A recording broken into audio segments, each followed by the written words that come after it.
Hey, how you doing? This is hour 80. Today I listened to the Miesha Tate show.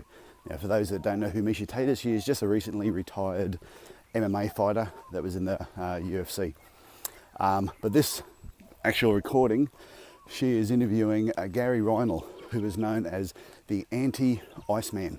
This guy knows everything about anti-ice. So we've all been brought up in sport that the whole R.I.C.E theory, rest, ice, compression and elevation.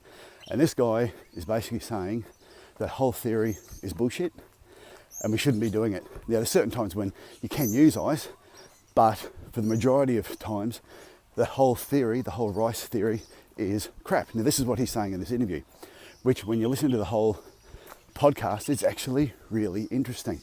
But here's my takeaway point.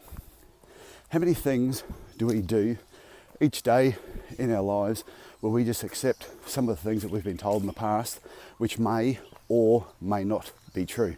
We just accept because that's the way it's been, that's the way we should be doing it.